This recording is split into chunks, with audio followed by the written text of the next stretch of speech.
je sonde l'univers, les astres que tu as créés, les océans, les mers, tout me révèle ta majesté. Alors mon âme veut s'écrier de tout mon cœur. Je veux chanter, oh Dieu, tu es infiniment grand, éternel puissant, roi majestueux. Oh Dieu, tu es infiniment grand, éternel puissant, roi majestueux.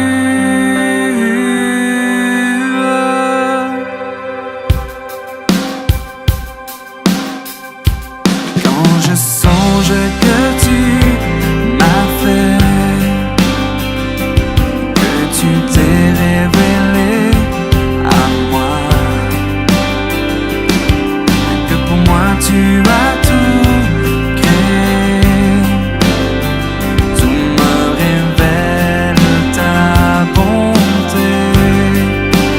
Alors mon âme veut s'écrier de tout mon cœur. Je veux chanter. Alors mon âme veut s'écrier de tout mon cœur. Je veux chanter. Oh Dieu, tu es infiniment grand, éternel puissant, roi majestueux. Oh Dieu, tu es infiniment grand, éternel puissant, roi majestueux. Oh Dieu, tu es infiniment grand, éternel puissant, roi majestueux. Oh Dieu, tu es infiniment grand, éternel puissant, roi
Tu es le soutien de celui qui tombe.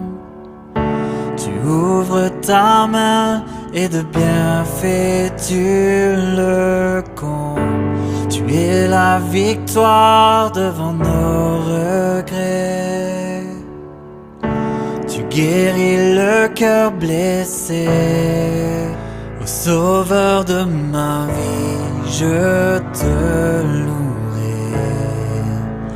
Amour infini, je chanterai l'immensité de ton nom, la beauté de ton pardon. Sauveur de ma vie, je te louerai.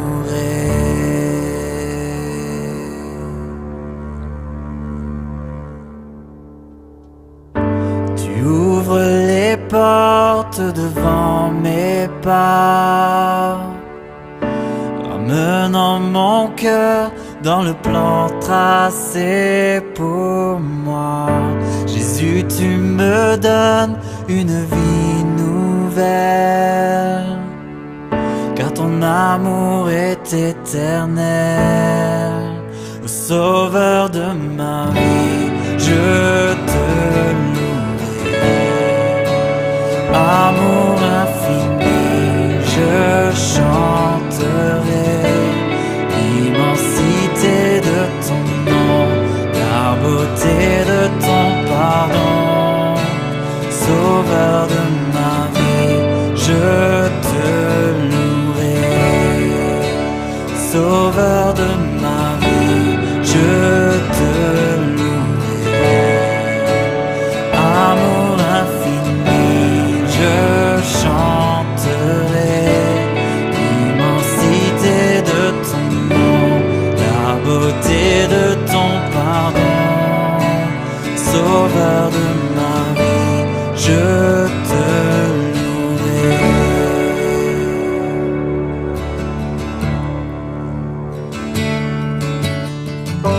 Et chaque jour de chaque saison, je t'adorerai. Quand tu m'élèves et lorsque je tombe, je t'adorerai. Mon Rédempteur, mon Dieu, ma passion, je t'adorerai.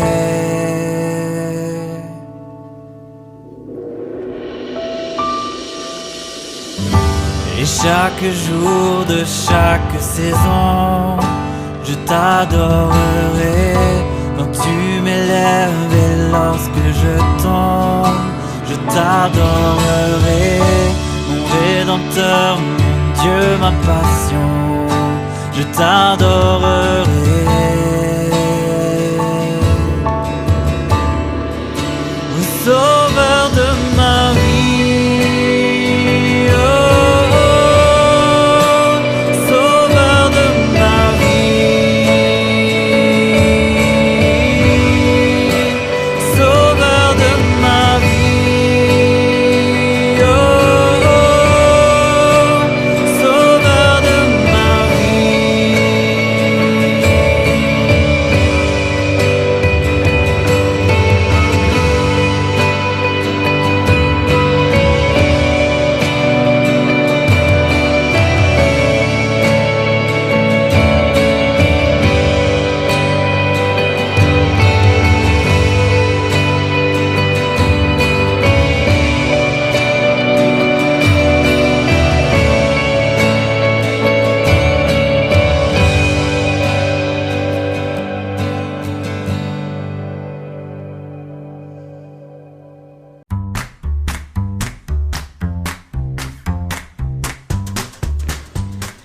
Allô tout le monde?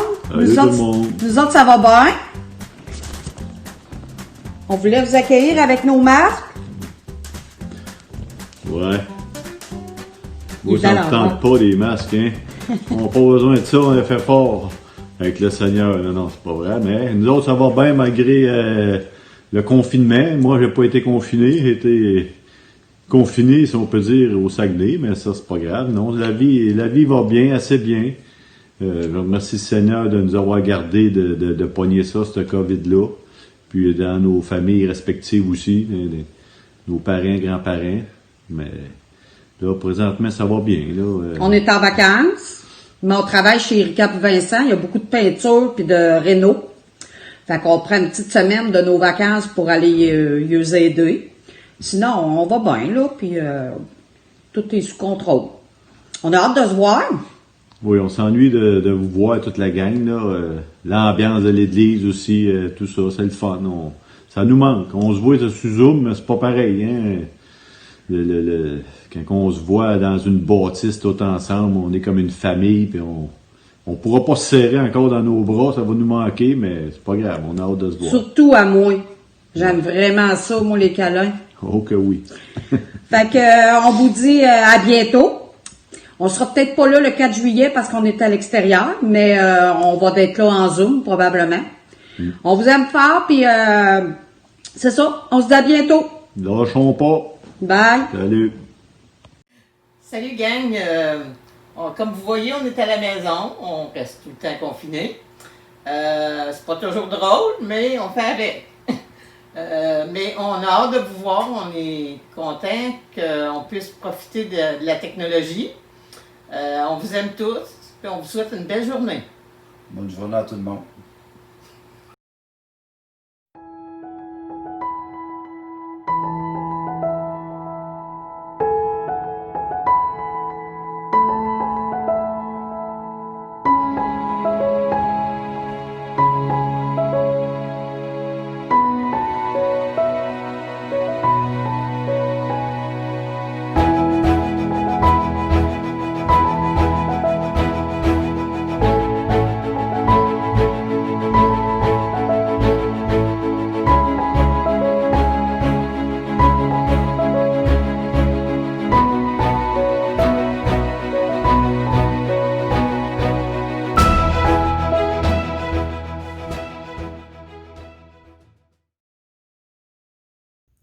Bon matin à vous tous.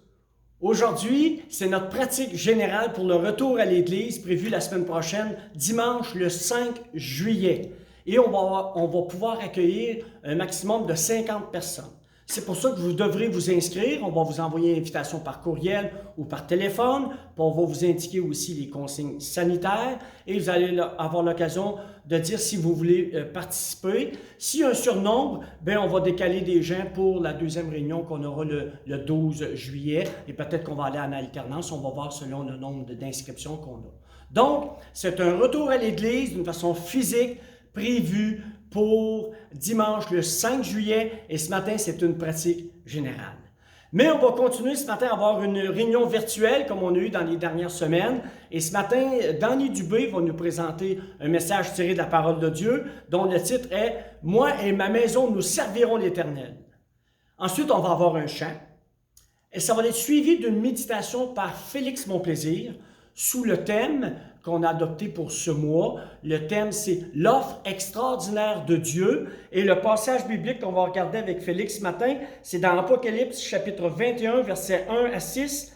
Et le titre de la méditation, c'est « Une nouvelle demeure dans sa glorieuse présence ». Ensuite, on va avoir un chant.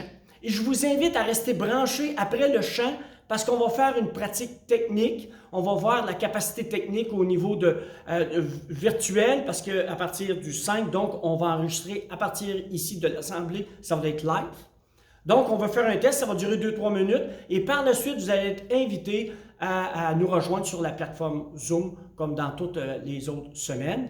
Et puis, ben, c'est ça. Puis si toutefois ça bug pour notre test en direct YouTube à la fin du dernier chant, c'est pas grave. Vous venez nous rejoindre sur la plateforme Zoom, puis on va avoir un bon temps ensemble de partage et de prière.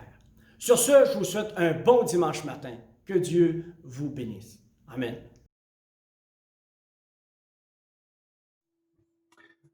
Bonjour tout le monde, je suis heureux d'être ici encore en ce beau dimanche matin.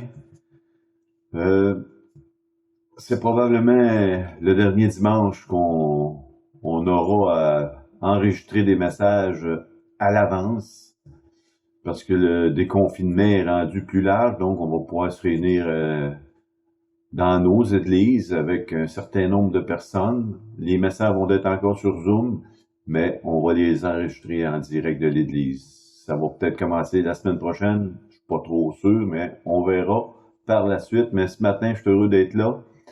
Nous sommes pratiquement sortis de ce confinement, de cette pandémie-là qu'on a vécue là, une pandémie extraordinaire qu'on n'avait jamais vécue, personne d'entre nous, et Là, on est pratiquement sorti de ça.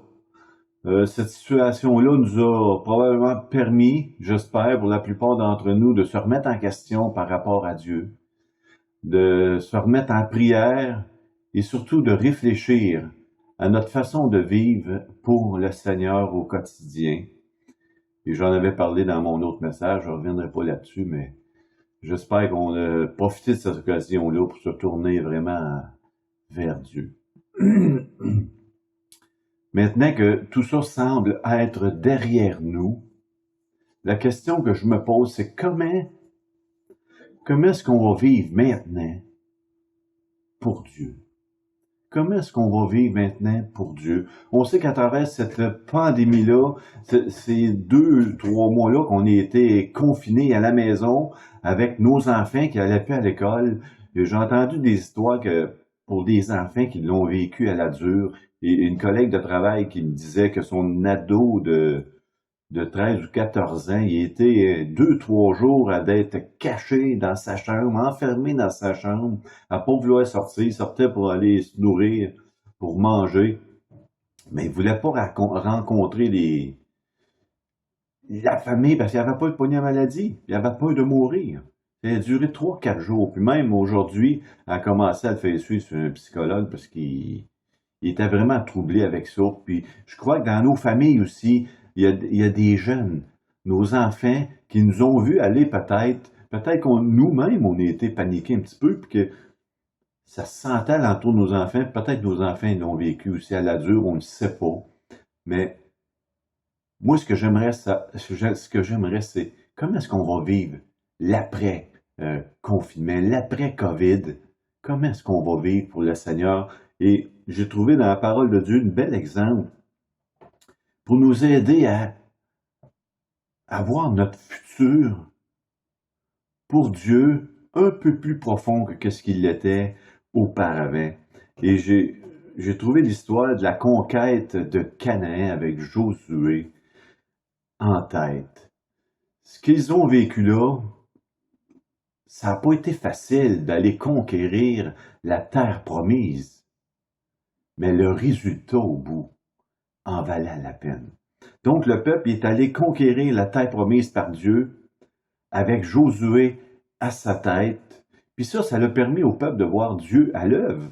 Tout ce peuple-là qui était là, cette génération-là qui était là, ça leur a permis de voir Dieu agir à travers eux. Le peuple a dû se battre. Le peuple a lutté contre la fatigue, la peur, le désespoir. Ils ont même subi des pertes humaines à travers cette conquête-là. Mais finalement, ils sont arrivés à la terre promise. Là, ils sont rendus là, sont installés, ils ont leur chez eux, dans une terre où coule le lait et le miel. Ce qu'ils ont entendu pendant des décennies, que Dieu, l'Éternel, était pour leur donner, maintenant sont rendus là, ils sont rendus dans leur terre. Et là, on est là, dans Josué 24, je vais aller voir la fin. Qu'est-ce que Josué leur dit après avoir tout vécu ça ensemble? Qu'est-ce qu'il leur dit? Plutôt, comment est-ce que vous devez vivre maintenant? C'est ça qu'il est en train de leur dire. Dans Josué 24, versets 14 et 15, nous dit ceci. Maintenant, craignez l'Éternel et servez-le avec intégrité et fidélité. Faites disparaître les dieux qu'ont servi vos pères de l'autre côté du fleuve et en Égypte et servez l'Éternel. Et si vous ne trouvez pas bon de servir l'Éternel, choisissez aujourd'hui qui vous voulez servir, ou les dieux que servaient vos pères au-delà du fleuve, ou les dieux des Amoréens dans le pays desquels vous habitez. Mais moi et ma maison, nous servirons l'Éternel. Ça, c'est le message que Josué a à leur dire.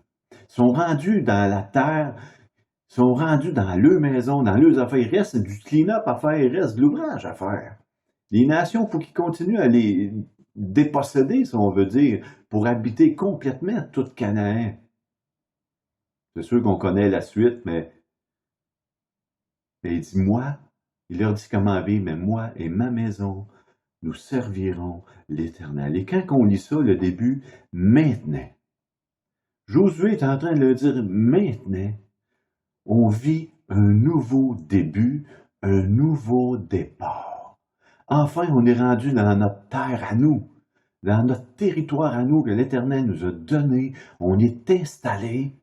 On était 40 ans dans le désert à avoir aucune demeure. 400 ans d'esclavage. On n'était pas chez nous. Là, on est chez nous. On vit un nouveau départ, un nouveau début. Puis Josué leur dit, voici comment vous devez vivre ce nouveau début. Craignez l'Éternel, servez-le avec intégrité et fidélité. Et ensuite, il leur dit, et si vous ne trouvez pas bon de servir l'Éternel, si après tout ce que vous avez vu de l'Éternel en arrière, quand vous avez été conquérir Canaan, les batailles, vous avez vu l'Éternel à l'œuvre, si tu trouves pas ça bon de servir l'Éternel après tout ce que tu as vu, mais ça à qui tu voudras, mon ami. Alors, retourne où c'est ce que tu veux.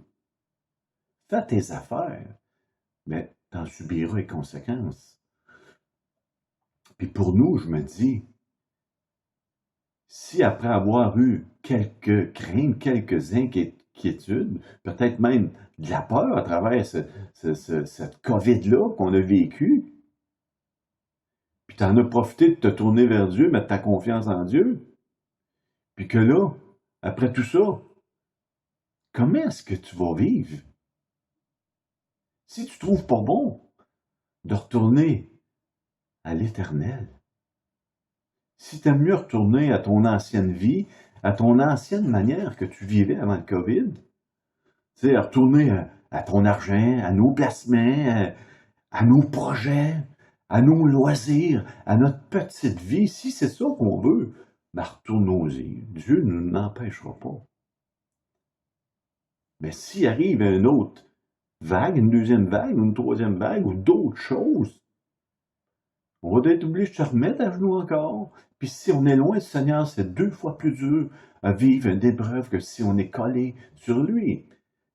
Et l'Éternel, et Josué, je veux dire, c'est ce qu'il dit au peuple. Servez l'Éternel, parce que dans le futur, si vous ne le servez pas, mais il leur dit plus loin, à la suite de ça, si vous ne servez pas l'Éternel, mais l'Éternel aussi va vous abandonner, il va envoyer les nations contre vous autres, puis il va vous persécuter, vous allez brailler, puis c'est de même que ça va se passer pour Israël, puis c'est de même que ça peut se passer pour nous aussi. Si on ne suit pas le Seigneur, on peut vivre des épreuves à cause de notre désobéissance aussi. Mais si tu ne trouves pas bon de servir l'Éternel, ben retourne où ce que tu veux. Mais moi, je pense qu'on a un gros problème si on ne trouve pas ça bon de servir, de louer, d'adorer l'Éternel dans chacune de nos vies. Et Josué dit, moi et ma maison, nous servirons l'Éternel. Josué, il commence pas là à servir l'Éternel. Il dit pas ça en voulant dire que là, on va commencer, moi et ma maison, à servir l'Éternel. Non, il a déjà commencé avant ça. Souvenez-vous, dans le désert, quand il a envoyé Moïse, il a envoyé 12 hommes aller checker le pays, Canaan, voir comment est-ce que c'était. Les seuls qui ont été positifs là-dedans, c'est Caleb et Josué, qui ont dit, oui, l'Éternel va être avec nous. Oui, c'est des géants, mais on va les battre parce que l'Éternel est avec nous. Ça, c'était Caleb et Josué. C'était 2 hommes qui craignaient à Dieu, qui avaient confiance en l'Éternel, qui marchaient avec lui. Eux et leur famille, déjà là, ils ont su éduquer leur famille dans l'Éternel. Et c'est ce que Josué est en train de leur dire. Servez, faites ce que vous voulez, mais moi et ma maison, on va continuer à servir l'Éternel. Et vous devriez, vous aussi, vous et votre maison, servir l'Éternel. Mais Josué, quand il leur dit ça, ça ne vient pas de son cru à lui. C'est des textes, des paroles qu'il a vues quelque part. Puis qui en fait un petit résumé ici. On va aller voir jusqu'à pris ça Josué. Deutéronome 6, versets 1 à 10. Tournez avec moi, Deutéronome 6, versets 1 à 10. Ça, c'est Moïse qui arrive après avoir eu les tablettes, les commandements de l'Éternel. Il s'en vient voir le peuple. Là, il leur dit ceci. Deutéronome 6, 1 à 10.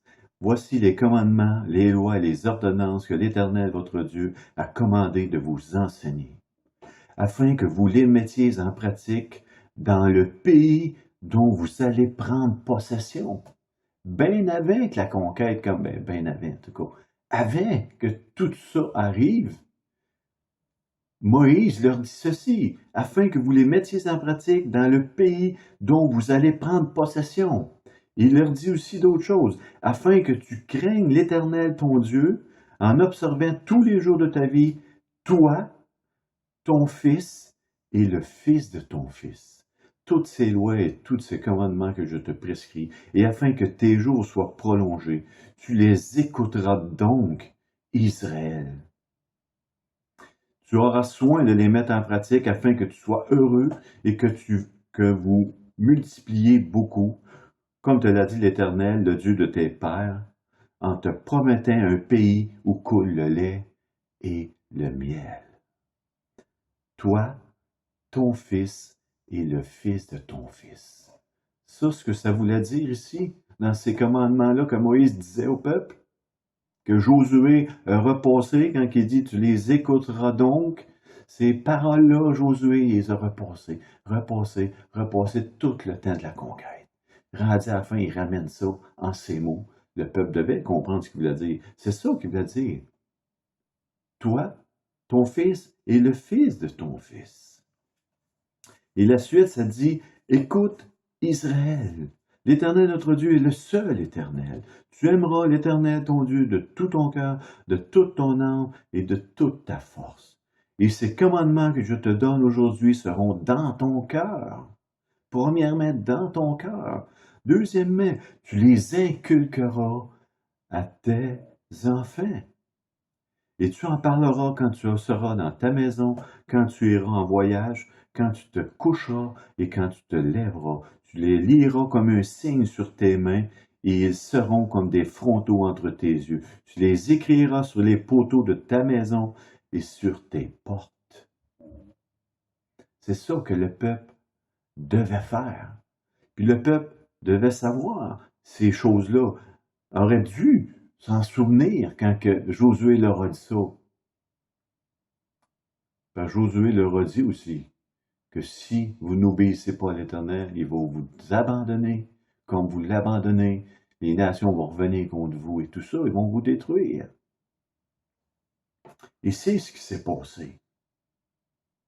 Le peuple n'a pas fait ça, afin que vous les mettiez en pratique dans le pays dont vous allez prendre possession, afin que tu craignes l'Éternel ton Dieu en observant tous les jours de ta vie, toi, ton fils et le fils de ton fils. Et ils n'ont pas fait ça.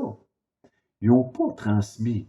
Il y a quelque chose qui ne s'est pas transmis entre eux et l'autre génération, puisque voici ce qui s'est passé plus tard.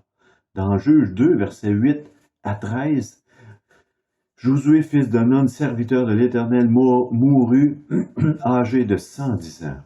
On l'ensevelit dans le territoire qu'il avait eu en partage, dans les montagnes d'Éphrem, au nord de la montagne de Gash. Toute cette génération fut recueillie auprès de ses pères, et il se levait après elle une autre génération qui ne connaissait point l'Éternel, ni ce qu'il avait fait en faveur d'Israël. L'autre génération ne connaissait même pas l'Éternel, ni ce qu'il avait fait pour eux. Il y a eu un problème là-dedans. Ils se sont détournés, ils ont abandonné l'Éternel. Puis là, les juges sont arrivés. Mais c'est triste de voir ça, que l'autre génération, après toutes eux autres, ils ne connaissaient même pas l'Éternel. Ils ne savaient même pas ce que l'Éternel avait fait. C'est pour ça que les versets qu'on a vus précédemment, quand Josué leur dit « Servez l'Éternel », soyez-lui fidèles. Et moi et ma maison, nous servirons l'Éternel. C'est ça l'importance.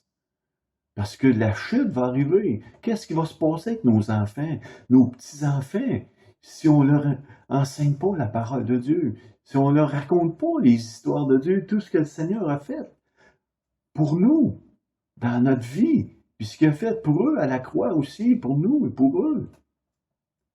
Comment est-ce qu'ils vont savoir toutes ces choses-là? Mais dans le passage de Deutéronome, le verset 7 nous dit, tu les inculqueras à tes enfants. Ça, c'est notre responsabilité. Les inculquer à nos enfants. Inculquer, ça veut dire les graver, les enseigner. Ça veut dire alphabétiser. Si j'aime ce mot-là, quand je l'ai vu, alphabétiser nos enfants. Ça, ce que ça veut dire, c'est une lettre à la fois, un mot à la fois, une phrase à la fois, un chapitre, un livre et toute la parole de Dieu. Alphabétiser nos enfants à la parole de Dieu. Laetitia, quand elle est venue chez nous pendant le confinement, ma femme a gardé les enfants à Vicky, parce que Vicky elle travaillait. Et donc, Laetitia est en maternelle, puis elle commence à apprendre à écrire tout ça. Là, elle a sa feuille avec un A, avec des traits aux côtés pour qu'elle reproduise la lettre A, la lettre B, et ainsi de suite. Donc, elle apprenait l'alphabet pour s'instruire, pour savoir écrire, parler, tout ça. Mais nous, en tant qu'enfants de Dieu, on doit enseigner l'alphabet de Dieu, une lettre à la fois. Faut pas se décourager puis voir ça trop gros, dire oui, j'ai cette responsabilité. Comment je peux enseigner mes enfants? Je suis pas, tu sais, tranquillement, pas vite. On n'a pas besoin de passer des heures chaque jour à enseigner la parole de Dieu. Non, c'est d'être nous-mêmes vivants, transmettre, transparaître la parole de Dieu, la personne de Dieu à travers nos vies. Puis profiter du quotidien pour amener des exemples aux enfants, ramener Dieu quotidiennement dans leur vie, dans leur existence. Dieu est vivant, Dieu est présent, Dieu s'occupe d'eux. C'est ça qui est important. Une lettre à la fois. Faut pas se décourager, voir ça trop gros, on va abandonner. Une lettre à la fois. Dans 2 Corinthiens 3, verset 3 nous dit, « Vous êtes manifestement une lettre de Christ, écrite par notre ministère, non avec de l'encre, mais avec l'Esprit du Dieu vivant, non sur des tables de pierre, mais sur des tables de chair, sur les cœurs. » On est une lettre écrite dans laquelle nos enfants, nos petits-enfants, doivent être en mesure de lire. Dans cette lettre de Dieu-là, on est une lettre vivante. Nous sommes une lettre vivante. Tu les inculqueras à tes enfants et tu en parleras. Souvent, il ne faut pas qu'ils oublient Dieu. Il faut qu'ils connaissent Dieu. Il faut qu'ils apprennent à savoir tout ce que Dieu a fait pour eux sur la croix, mais à travers notre vie, nos exemples de vie aussi, on peut leur raconter tout ce qu'on a vécu, nous autres aussi, avec le Seigneur. Quand tu seras, tu en parleras quand tu seras dans ta maison, quand tu iras en voyage, quand tu te coucheras et quand tu te lèveras. Il faut tout le temps avoir en tête Dieu, sa personne, son œuvre, sa création, pour que ça puisse transparaître à travers nous. Même en voyage, en vacances aussi, il faut avoir ce réflexe-là. Je me souviens, il y a 2 ans, quand on était toute la famille à Windigo, avec les enfants puis les petits-enfants, puis l'après-midi, les plus jeunes, ils se couchaient, puis là, Eliam, il était debout tout seul. Fait qu'il aimait bien ça, aller à la chasse à grenouilles. Fait qu'à un moment donné, il dit, hey, viens, on va aller en kayak, ou c'est lui qui me l'a demandé, je me souviens pas. Là, je pars en kayak, ceci en avant de moi au milieu, il amène sa petite chaudière avec sa petite puise, on va aller capturer des grenouilles. Fait qu'on s'en va sur le lac bien tranquillement, on rame en kayak, on s'en va là, on longe le bord du lac, on essaie de voir des grenouilles. Là, on envoyait des grenouilles, quand il y avait les poignées, les grenouilles se sauvaient, c'est sûr, il avait peur. Là, il disait, Papou, pourquoi que les grenouilles ils se sauvent tout le temps, là? Pourquoi ils ont peur? Fait que là, j'allume, moi, mais, tu sais, le Seigneur, quand le Seigneur est là, puis il t'amène un éclair, tu sais. Là, il dit, Eliam, les grenouilles, ils ont peur, c'est bien normal. Il dit, tu sais, le grand héron, là, on a 2 grands hérons qui viennent au lac, là. Puis ils viennent manger des ménés, puis ils mangent des grenouilles aussi. Là, il dit, tu sais, quand il vient, lui, là, des fois, il est en avant, puis il pointe des ménés, mais il mange des grenouilles aussi. Fait que les grenouilles, là, aussitôt qu'ils voient bouger, là, ils pensent peut-être que c'est le grand héron. Puis là, ben, ils veulent pas se faire manger. Tu sais, ils ne savent pas, eux autres, qui sont au bas de la chaîne alimentaire, qui sont dans le bas. Nous autres, on le sait, on ne lui dira pas. Mais c'est ça. Mais sais-tu quoi, Liam? Il dit, le grain est rond pour qu'il vive. Il faut qu'il y ait une grenouille qui meure ou un méné qui meurt. Parce que sinon, s'il ne peut pas se nourrir, puis la grenouille ne meurt pas, puis le méné ne meurt pas, il ne pourra pas vivre. Puis tu sais quoi, Liam? Pour nous, c'est la même affaire. Pour qu'on puisse avoir la vie éternelle, puis passer notre éternité avec Dieu, il fallait qu'il y ait une personne qui meure. Puis Dieu a envoyé son Fils unique. Il l'a envoyé mourir sur la croix. Et sur la croix, Jésus, il avait tous nos péchés. Mes péchés à moi, puis tes péchés à toi. Sur la croix, et là, il est mort avec nos péchés pour que nous, on puisse avoir la vie éternelle. C'est ça la vie. Pour qu'on puisse vivre, il faut qu'il y en ait un qui meurt. Et ça, c'est l'exemple. J'ai eu un autre exemple avec lui, mais là, on n'aura pas le temps. Mais... Donc, on est une lettre ouverte au quotidien, partout ce qu'on est, peu importe le contexte. Si on a une occasion de témoigner de Dieu, de l'œuvre de Dieu, une lettre à la fois. Il ne faut pas mettre ça trop gros. Une lettre à la fois. Il faut juste être allumé à ça. Et Dieu va nous emmener les exemples. Chaque croyant aujourd'hui se trouve dans une situation semblable à celle de Josué. Il n'a pas certes un peuple à diriger et à conduire, mais sa propre famille, sa propre maison. C'est à nous qui revient la responsabilité de conduire notre famille, notre maison. Et au verset 6 nous dit, ces commandements que je te donne aujourd'hui seront dans ton cœur. Pour qu'on puisse enseigner nos enfants, puis être un bon exemple pour eux, il faut premièrement que ces paroles-là soient dans mon cœur. Josué, quand il a commencé son ministère, quand il a remplacé Moïse, c'est ce que l'Éternel lui a dit. Dans Josué 1, versets 6 et 9, nous dit ceci, à 3 reprises, il dit à Josué, fortifie-toi et prends courage. Verset 7, fortifie-toi seulement et aie bon courage. Et au verset 9, ne t'ai-je pas déjà donné cet ordre? Fortifie-toi et prends courage. Se fortifier. Josué devait se fortifier dans l'Éternel, dans ses promesses, que Dieu jamais l'abandonnerait. Dans les promesses de Dieu, on a cette responsabilité-là de se fortifier dans la parole de Dieu. Être fort dans la parole de Dieu pour qu'on puisse transparaître cette parole-là à travers nous, à travers nos paroles, pour que nos enfants puissent lire en nous. Et il lui dit 3 fois, fortifie-toi, prends courage. Puis 2 fois qu'il dit, afin de réussir dans tout ce que tu entreprendras, car c'est alors que tu auras du succès dans tes entreprises, c'est alors que tu réussiras.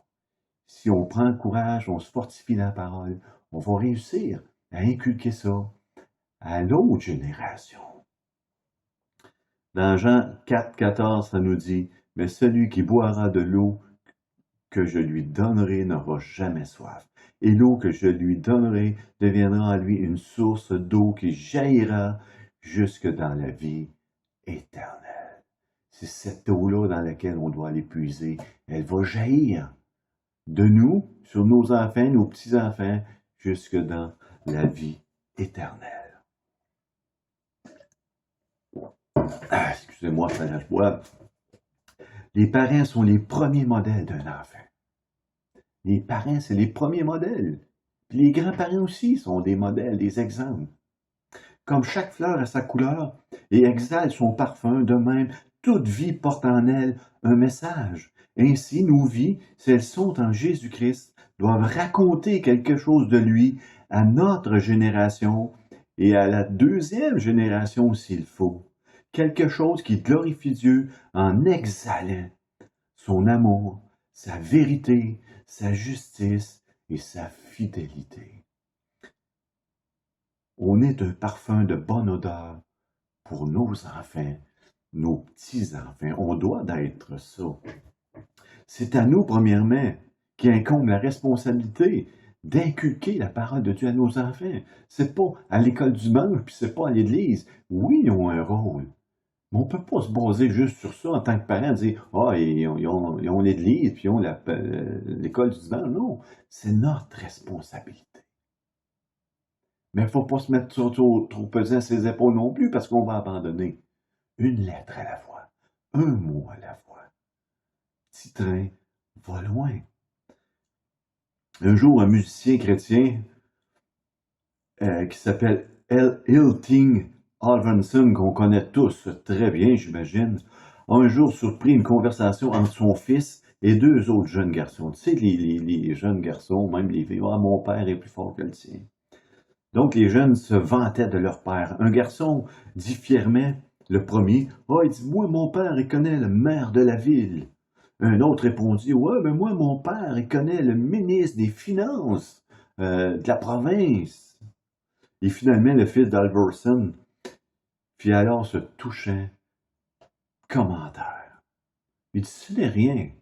Il dit, moi, mon père, il connaît Dieu. Et quand Alverson a entendu cette parole-là, il est parti dans sa chambre. Il s'est mis à genoux. Il s'est mis à pleurer. Puis il a dit au Seigneur, mon Dieu, je te prie que mon garçon puisse toujours dire, mon père connaît Dieu. Il savait qu'il venait de recevoir l'hommage suprême. D'entendre la bouche de nos enfants dire, moi, mon père ou ma mère connaît Dieu. C'est quelque chose de grand. Que nos enfants puissent un jour pouvoir dire ça à leurs amis. Moi, c'est rien. Mon père, ma mère connaît Dieu. Mais c'est à nous d'être un parfum de bonne odeur pour eux, d'être une lettre écrite pour eux. C'est l'avenir de notre Église. Si nous, on meurt, toute notre génération à moi qui était sauvée, qu'on s'est converti, on venait du monde, on était sortis du monde, on a élevé nos enfants chrétiennement, nos enfants, pas tous, mais il y en a qui se sont convertis là-dedans, puis là, ils suivent les traces nos traces à nous, mais ils ont à vivre leurs propres expériences. Et ils ont à eux aussi inculqué ce qu'on leur a inculqué à leurs enfants, et ainsi de suite. Et c'est notre responsabilité et ça peut être encourageant quelque part. Je vais terminer avec cette dernière petit exemple. Quand dans les juges, on sait que les juges, je me suis dit, dans les juges, pour que toute cette histoire-là se tienne, le premier juge devrait être un descendant de Josué. Tu sais, parce que lui, il a inculqué ça à ses enfants. Et là, je suis allé voir le premier juge en Israël, Othniel. Juge 3, versets 7 à 10. Les enfants d'Israël firent ce qui déplaît à l'Éternel. Ils oublièrent l'Éternel et ils servirent les Baals et les idoles. La colère de l'Éternel s'enflamma contre Israël. Il les vendit entre les mains de lui, là, roi de Mésopotamie. Et les enfants d'Israël furent asservis 8 ans à cette place-là. Les enfants d'Israël crièrent à l'Éternel, et l'Éternel leur suscita un libérateur qui les délivra. Othniel, fils de Kénas, frère cadet de Caleb. L'esprit de l'Éternel fut sur lui, il devint juge en Israël, et il partit pour la guerre. Ici, il marque le frère cadet, le jeune frère de Caleb, mais dans beaucoup de commentaires, il parle que c'est son neveu. Mais peu importe qui c'est, on sait que c'est peut-être le jeune frère de Caleb, il pouvait avoir 40 ans de différence avec lui. On sait que c'est un jeune de l'autre génération. Othniel, c'est lui qui est allé conquérir une ville que Caleb avait demandé. On voit ça au début des juges. Qui va conquérir cette ville-là? Je vais lui donner ma fille comme épouse. Et c'est Othniel qui était, puis il y a eu la fille de Caleb. Donc, Othniel devait être très jeune par rapport à Caleb. Puis si c'était son fils, ça me surprendrait qu'il lui donne sa fille. Mais en tout cas, dans ce temps-là, on ne sait pas trop. Mais je pense que c'était peut-être plus son neveu. Mais on voit que l'autre génération, le premier juge, c'est le neveu ou le frère, le petit frère de Caleb. C'est quelqu'un qui a eu cette éducation-là spirituelle, chrétienne, si on peut dire, l'exemple de son frère était là, l'exemple de Josué a permis que ce soit lui qui vienne délivrer Israël, le premier dans les juges. Donc, faut pas désespérer, faut pas abandonner. L'Éternel est là. Qu'on puisse être capable de dire comme Josué, moi et ma maison, nous servirons l'Éternel. Vivons un nouveau départ en famille. Amen. Que le Seigneur puisse vous bénir. Car Dieu a tant aimé le monde qu'il a donné son Fils unique, afin que quiconque croit ne périsse pas, mais qu'il ait la vie éternelle.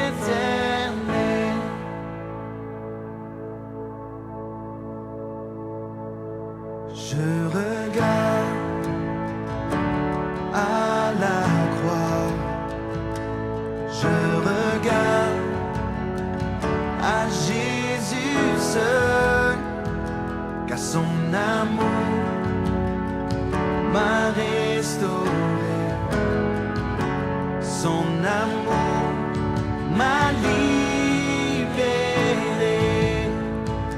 car Dieu a tant aimé le monde qu'il a donné son Fils unique, afin que quiconque croit ne périsse pas, mais qu'il ait la vie éternelle.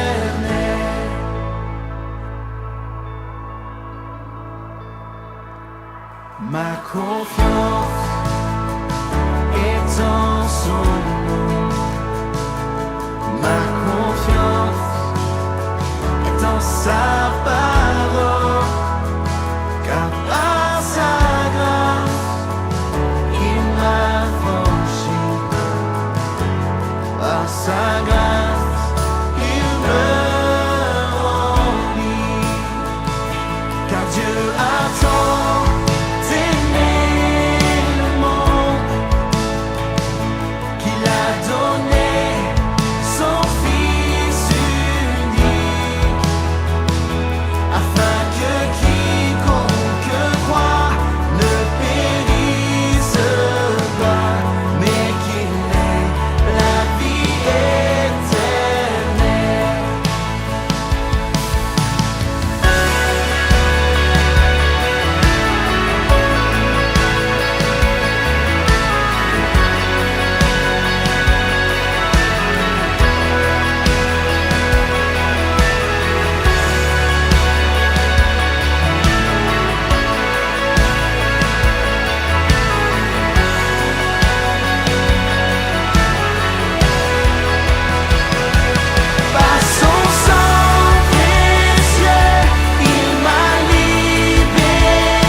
qu'il a donné son Fils unique, afin que quiconque croit ne périsse pas, mais qu'il ait la vie éternelle. Oh oui, qu'il ait la vie éternelle.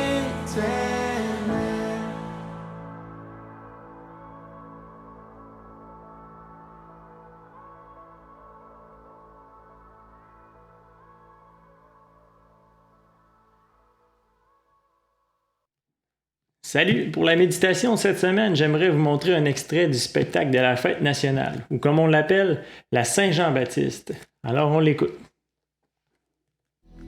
On est issu d'un monde dans lequel on avait réussi à faire virer des moulins à plein régime. Virer tellement, fallait courir pour pas les ralentir. Un monde dans lequel on avait réussi à faire tenir la planète sur une dizaine d'heures de vol. Puis les richesses mondiales dans une dizaine de portefeuilles. On est issu d'un monde qui allait à la vitesse du son, puis qui a frappé un mur géant, microscopique. Le sens-tu, toi, tout? Le vertige étrange? Comme si ce monde-là, il était devenu un ancien monde. Qu'on serait peut-être dans un passage. Le sentiment qu'on aurait peut-être passé la fin du monde. La fin du monde. Il y a ceux-là qui cherchent, qui se creusent le méninge et la prémonition pour essayer de prédire la fin du monde. Des chercheurs d'échéance, comme d'autres courent après des tornades ou après leur queue, des Nostradamus d'estrade. Ces gens-là, il y a un mot pour les nommer. On appelle ça les fins du mondistes. Leur job, c'est de peaufiner constamment le scénario de la fin du monde. Puis peut-être en venir éventuellement à espérer ou à réveiller en tout cas des grandes peurs. Le fin du mondisme. Là, à cette heure, on peut revendiquer quelque chose de différent. Quelque chose d'inédit. On le revendiquait pas avant, on savait pas que ça existait. C'est quelque chose de beaucoup moins hypothétique que le fin du mondisme. Beaucoup plus lumineux. On connaît la date. C'était hier.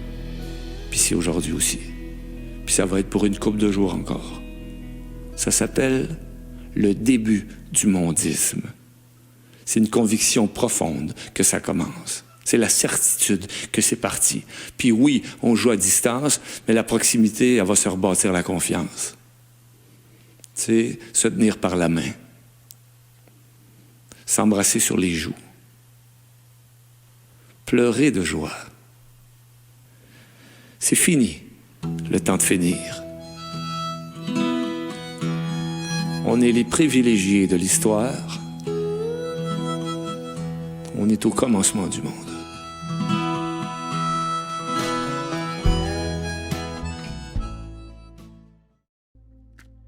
Fred Pellerin, entouré de nombreux artistes, a essayé de redonner l'espoir aux Québécois.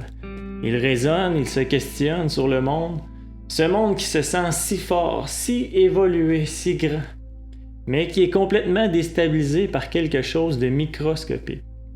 Fred invite les Québécois à prendre un nouveau départ, à participer au début du mondisme. Les Québécois ont de moins en moins confiance dans leur système économique et politique.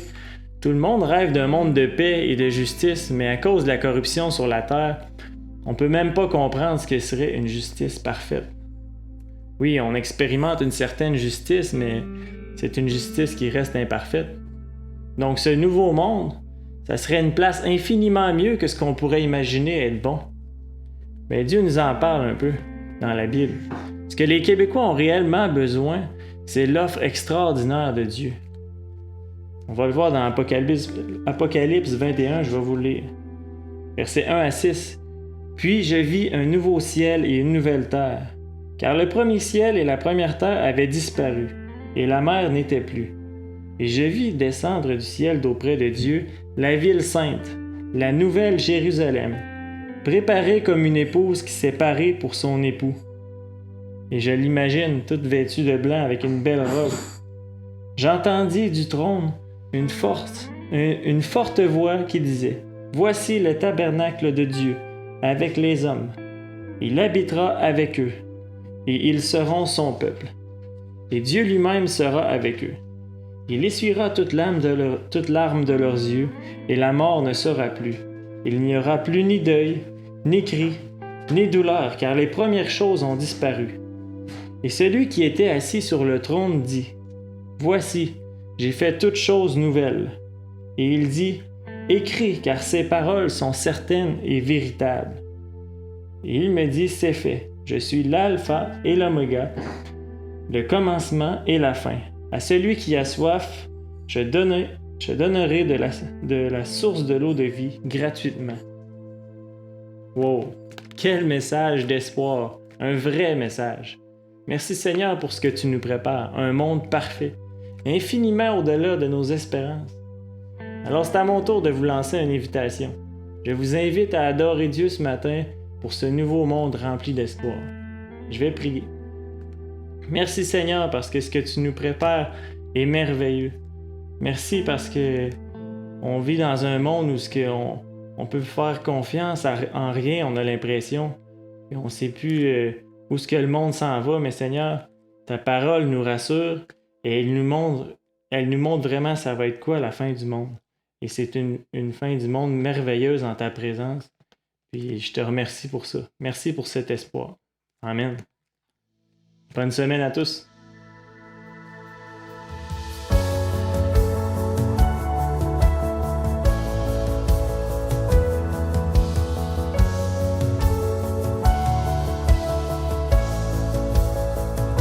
Tout ce que j'ai grâce à Jésus. Oui, ses promesses sont pour moi, car il a payé ma rançon. Une fois pour toutes, pour ma liberté, mon assurance est en Christ seul, en sa justice et non la mienne. Mon espoir est en son nom, sa bonté règne et dure à jamais. L'amour est plus fort que la mort. Tous mes péchés sont sans puissance et j'avance par ta faveur. Grâce infinie, oh mon salut, mon assurance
pour elle, je ne réclame rien que le sang de Jésus.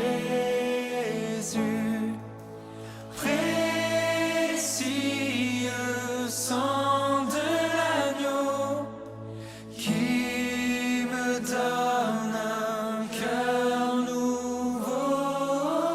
Rien d'autre je